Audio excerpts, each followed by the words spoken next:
Hello, comment allez-vous ce matin? Moi ça va. J'ai fait quelques petits trucs ce week-end. À chaque fois je dis que je ne vais rien faire, mais je fais quelques petits trucs rapidement. Je voulais juste vous montrer quelque chose. D'abord mes coléus que j'avais plantés en graines. Je savais que ça allait prendre parce que je l'ai déjà fait l'an dernier, donc je savais. Celui-ci c'est un rainbow mix, donc il y a plusieurs type de coléus, vous voyez déjà un petit peu la différence entre chaque. Et celui-ci s'appelle Black Dragon, donc c'est un seul type de coléus.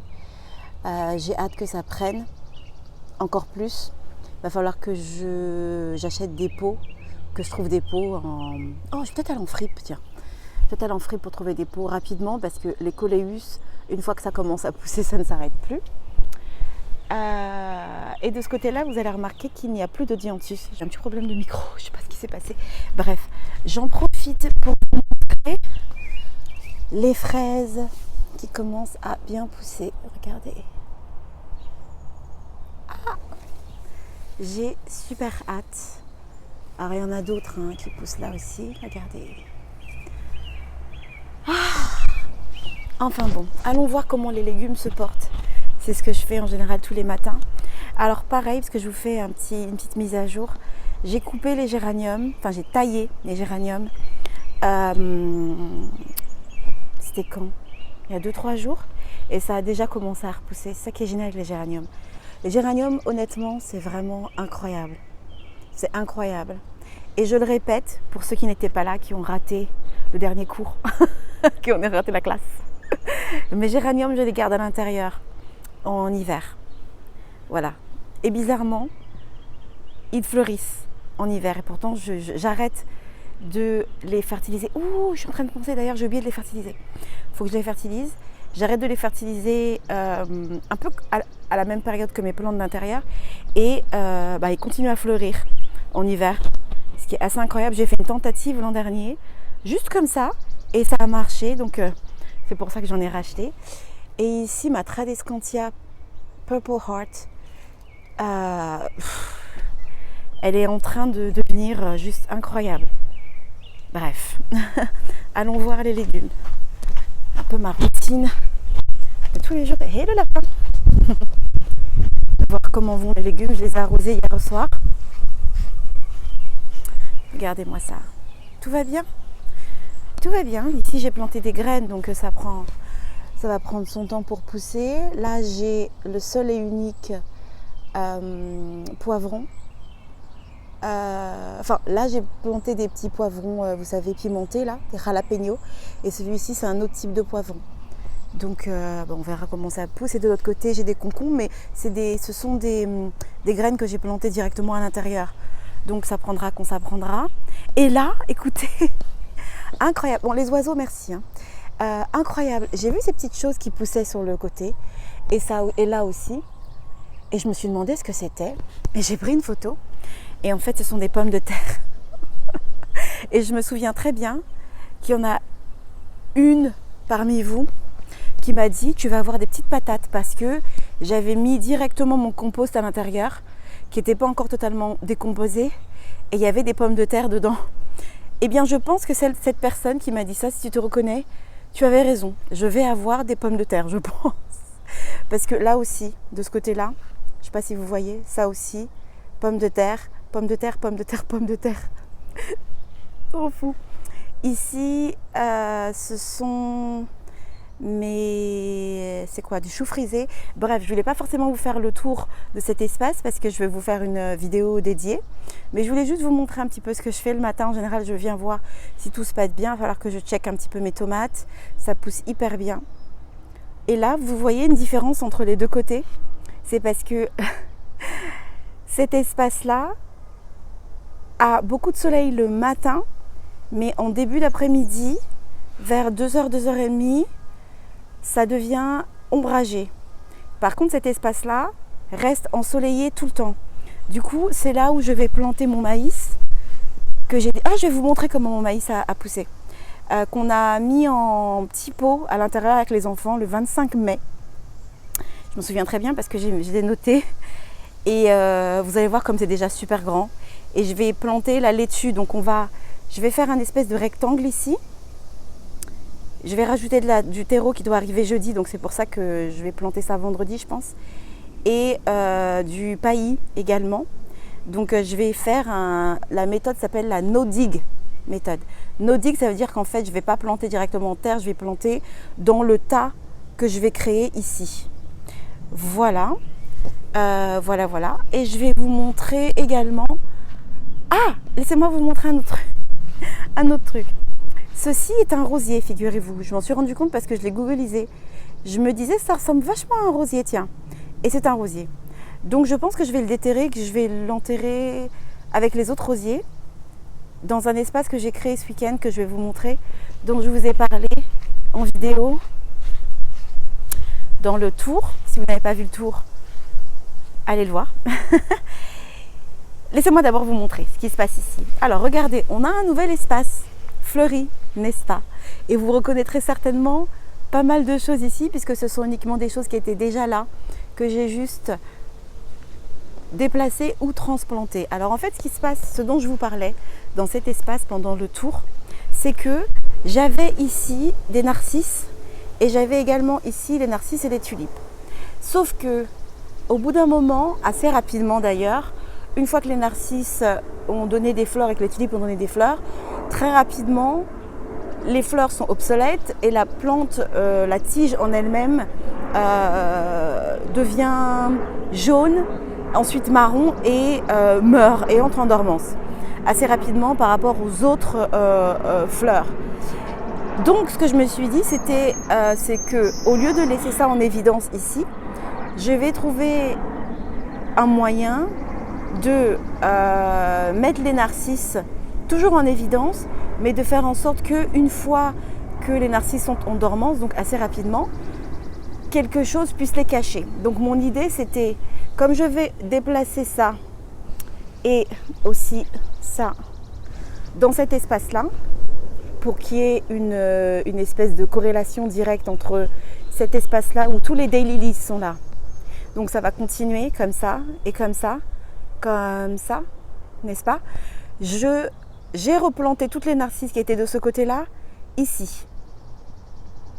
Voilà. Et je l'ai fait tout de suite parce que celles-ci ont déjà tourné au jaune, marron. Je vais en ajouter d'autres de l'autre côté et le reste, je le mettrai ici tout autour comme ça. Je vais créer une espèce de forme comme ça. Et les autres narcisses qui sont autour du pommier n'ont pas encore tourné. Donc j'ai coupé les feuilles, mais pas encore rares. Mais elles sont encore trop vertes, donc je vais les laisser tranquilles pour le moment. Et une fois qu'elles ressembleront à ça, je les replanterai ici. Donc je vous explique juste l'idée de ce qui va se passer dans cet espace-là. Ça, c'est temporaire pour le moment, puisque ça va déménager. Il me reste encore du grillage comme ça. J'ai pas tout mis. Donc ça va être un petit peu plus large. Si vous vous souvenez bien, ces deux rosiers-là sont les mêmes. D'ailleurs, commence à me faire des fleurs, j'avais pas vu. Ces deux rosiers-là sont grimpants et ce sont les mêmes rosiers. Quand je les ai achetés, mon idée à la base, pour ceux qui se souviennent, c'était de les faire grimper autour de l'arche. Et donc, je me suis dit que je vais reprendre cette idée. Je vais repartir sur cette idée parce que, en fin de compte, c'était ce que je voulais faire à la base. Donc, je vais le faire. Sauf que l'arche étant ici, ça ne m'arrange pas. Donc je vais essayer de recréer en fait mon idée. Je vais déplacer cette arche ici. Donc ça, ce sera pour l'automne. L'arche va aller ici. Et comme je vous l'avais dit, j'avais envie de le faire. Je vais déplacer à tout prix cette hydrangea. Et si je ne peux pas, je la bouturerai complètement parce que c'est facile de bouturer des hydrangeas. Et j'enlèverai les racines. Donc ça va partir d'ici pour aller dans le coin des hydrangeas qui se trouvent là-bas, derrière. Et je vais mettre mon arche ici et mes rosiers de chaque côté. Pourquoi j'ai envie de faire ça? Parce que même si j'ai cet espace-là qui est vraiment l'espace 100% rosier, entre guillemets, j'ai envie d'avoir des rosiers un peu partout dans le jardin. Donc l'idée, c'est d'avoir cet obélisque principal avec tous les rosiers là, l'arche ici avec les deux rosiers qui grimpent, et ici, essayer de recréer ce que j'ai fait avec l'obélisque ici. Vous voyez, cet obélisque-là va retourner au milieu.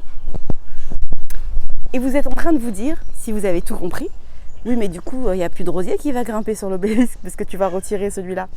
Et vous avez parfaitement raison. Donc, je vais essayer, non je ne vais pas essayer, je vais le faire, de reprendre un autre rosier de David Austin.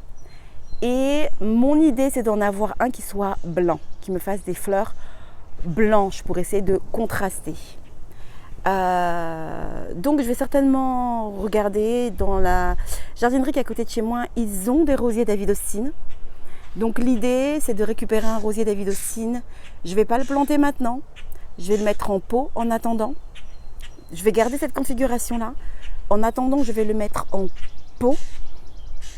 Ou alors, je vais directement le planter au milieu. La raison pour laquelle je vais le mettre en pot, c'est parce que je veux lui trouver, je veux vraiment qu'il soit centré.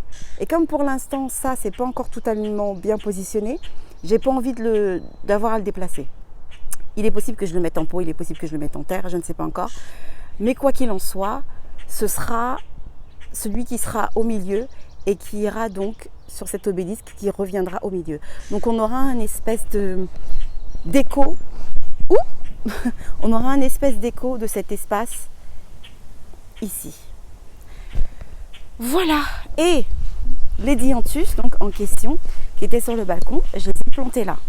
Je les ai plantés très près les uns des autres parce que j'ai envie que ça fasse une espèce de boule. Il y a un autre dianthus qui pousse dans le jardin que je vais récupérer, que je vais mettre là.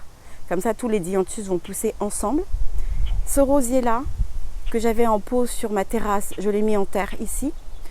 Pourquoi ? Parce que la terrasse, la raison pour laquelle j'ai créé cette terrasse, ce patio, c'est parce que l'après-midi, c'est totalement ombragé.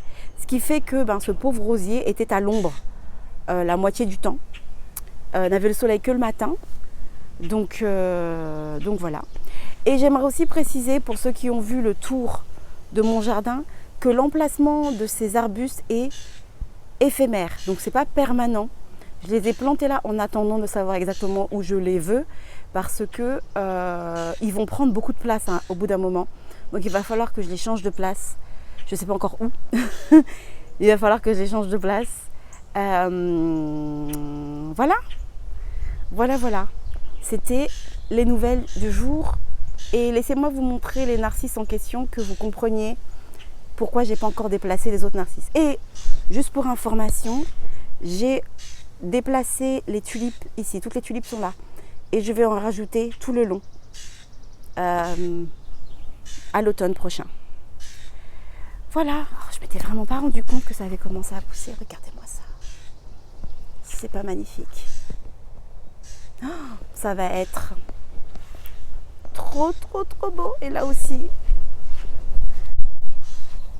ça a commencé. Et celle-ci, franchement, je me suis dit qu'elle ne me ferait pas de fleurs parce que je l'ai déplacée 1000 fois. Je l'ai mis en pot, je l'ai mise en terre, je l'ai remise en pot, je l'ai remise en terre, je l'ai remise en pot. Je me suis dit, la pauvre, elle va rien me faire. Mais en fait, si. Bon, je vais vous montrer les autres narcisses qui sont donc sous le pommier. Pour que vous compreniez pourquoi je ne les ai pas encore déplacés. Voilà, vous voyez, c'est encore très vert. Donc j'ai laissé un petit peu de vert justement pour la photosynthèse, n'est-ce pas ? Pour être sûr d'avoir des fleurs l'an prochain aussi.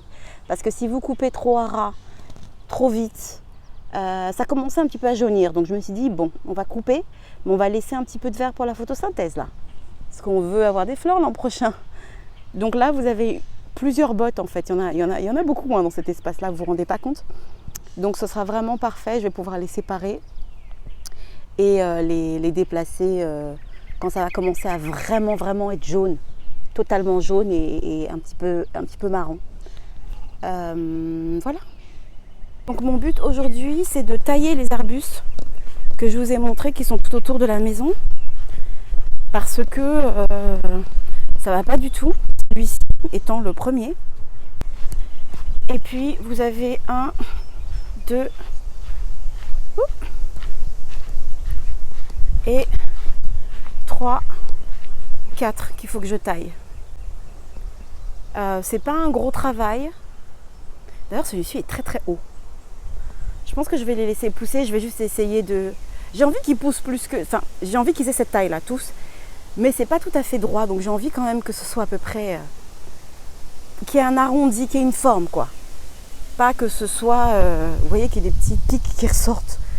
C'est pas hyper esthétique. Et j'aimerais aussi préciser, c'est vraiment du dos de mise à jour, hein, que celui-ci commence à reprendre, même s'il a perdu pas mal de feuilles, il commence à reprendre des forces. Je suis très contente.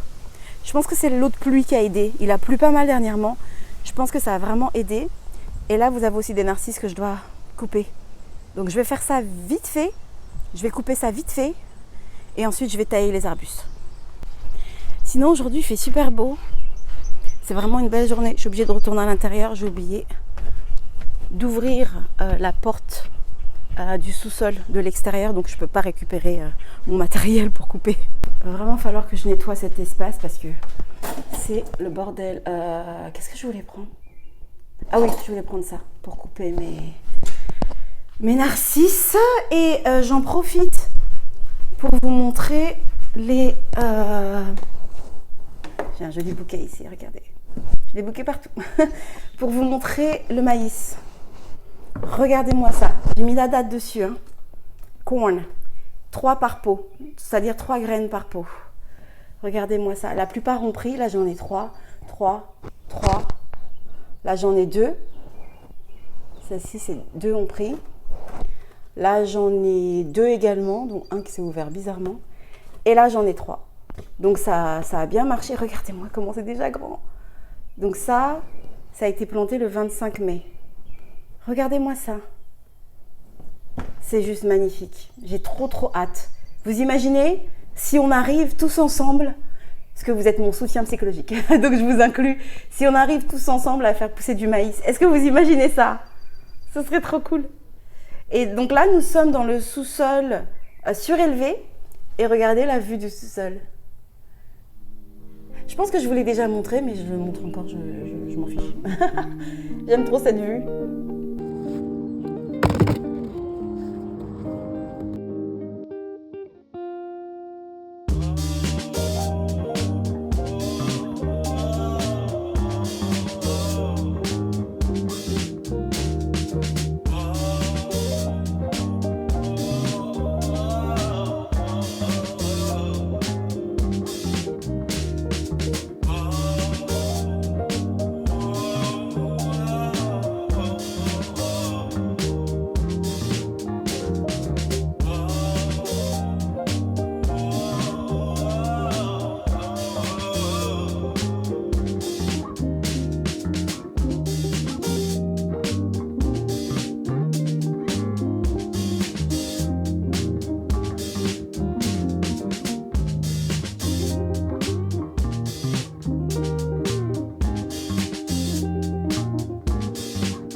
Et j'ai terminé. Celui-ci, vous voyez, bon, il faut que je nettoie et tout ça, mais je le ferai après. Celui-ci, il est un petit peu penché sur un côté. Vous voyez, il y a un côté qui est un petit peu plus bas que l'autre, de nature. J'essaye de faire pousser ce côté-là, mais comment dire? Je suis obligée en fait d'essayer de le tailler, de lui donner une espèce de forme, parce que sinon, ça ne ressemble à rien. Donc, j'espère qu'à terme, ce côté-ci va un petit peu plus pousser pour qu'il puisse égaliser l'autre côté. Mais bon, bref, pour le moment, ça va. J'ai aussi coupé derrière. Ça va être plus facile aussi à nettoyer quand je coupe derrière. Mais bon, c'est pas mal. Bon, il faut que je fasse un peu de nettoyage du coup autour. Mais bon, ça c'est fait. Et je voulais vous montrer une petite chose dont je suis particulièrement fière. Je transpire à grosses gouttes, je vous dis même pas. Mais venez, on retourne sur le balcon. J'aurais pu vous montrer ça dans les légumes, mais on va retourner sur le balcon. Voilà, ce que je voulais vous montrer, c'est juste ça. Ma première fleur, mon premier œillet, j'en ai acheté, mais ceux-ci, je les ai fait pousser par graines. Vous vous souvenez? C'est la première fois de ma vie que je fais pousser des œillets. Je suis particulièrement fière. Donc celle-ci, c'est la toute première fleur qui s'ouvre. J'en ai certaines dans les tomates que j'ai plantées qui commencent à avoir des petits, comment on appelle ça, boutons. Mais celle-ci, c'est la première. C'est mon premier œillet que j'ai planté moi-même. Je suis fière. Je regrette d'avoir retiré, parce que souvent on dit que quand vous plantez différentes graines, il faut... quand ça pousse, il faut en retirer certains pour laisser de la place, mais en fait, j'aurais pas dû. J'aurais dû laisser tout ce qui poussait. Je serai pour l'année prochaine. Les œillets, c'est hyper facile à faire pousser. Je suis trop contente. L'année prochaine, j'en achèterai 5 paquets et je ferai pousser des œillets partout. Mais voilà, regarde celui-ci aussi, j'ai un petit bouton là. Et près des tomates, j'en ai aussi qui sont en train de pousser. Parce que les autres que vous avez déjà vus, qui sont tout ouverts, ce sont des œillets que j'ai achetés. Déjà matures, donc j'ai aucun mérite. Mais voilà, on va s'attarder. Parce que je suis très fière. J'ai fait une petite erreur lorsque je vous ai fait le tour du jardin. Je me suis trompée sur les rosiers et il faut que je répare cette erreur. Ok, je vous ai présenté ce magnifique rosier de David Austin comme étant le Lady of Shalott, mais pas du tout. C'est le Saint Swithin. C'est le nom de ce rosier. Je l'ai mis en commentaire épinglé dans le tour du jardin, mais au cas où vous n'avez pas vu et que vous aimez ce rosier, que vous voulez l'acheter, ne vous trompez pas, celui-ci c'est le Saint Swithin et le Lady of Shalott est ici. Ça c'est le Lady of Shalott. Voilà, c'est quand même pas la même tête. Celui-ci il est plus orangé, absolument magnifique. Regardez-moi ces fleurs, trop beau. Voilà, et comme je l'avais dit, je ferai une vidéo sur mes rosiers, j'expliquerai comment je m'en occupe, comment je les fertilise, à quelle régularité, on peut dire ça. Je les arrose, enfin bon bref, un peu tout. Et celui-ci n'était pas du tout ouvert quand je vous ai fait le tour du jardin. Et ça, ce rosier-là, il est juste absolument splendide. Et c'est incroyable parce que ce rosier était dans le jardin quand on emménageait, mais il était derrière le balcon. Il était là. Donc autant vous dire qu'il n'a jamais poussé, il ne faisait pas de fleurs. Et c'est quand j'ai commencé à nettoyer le jardin que j'ai googlisé tout ce qu'il y avait. Je me suis rendu compte que c'était un rosier. Je me suis dit, mais attends, c'est-à-dire, ce rosier ne va jamais pousser. Et donc du coup, je l'ai pris, je l'ai planté là. Et regardez-moi ça. Je serais passée à côté de ça. Je l'ai fertilisé, je l'ai arrosé régulièrement. Je l'ai taillé pendant 1 an et demi. Je l'ai taillé régulièrement. Et il est juste trop beau. Et bizarrement, les lapins ne les touchent pas, je ne sais pas pourquoi. Peut-être parce qu'il est mélangé avec la lavande, je pense. J'ai oublié de vous préciser d'ailleurs que j'ai commandé 5 pieds de salvia pour le jardin. Je pense que je vais en mettre certains ici, dans cet espace-là. Vous savez que je vais redessiner, restructurer. Et je vais en mettre peut-être aussi... Je vais en mettre, je sais pas, j'en ai 5. Et les salvias, ça va, je pense, arriver tout petit, mais il y a de fortes chances que ça grossisse. Ça prend beaucoup de place. Et c'est le but en fait. J'en ai pris 5 et je me suis dit, peut-être que j'aurais pas dû en prendre autant. Mais c'est très bien parce que j'ai pas mal de place à combler. Voilà, je vais nettoyer mon bordel.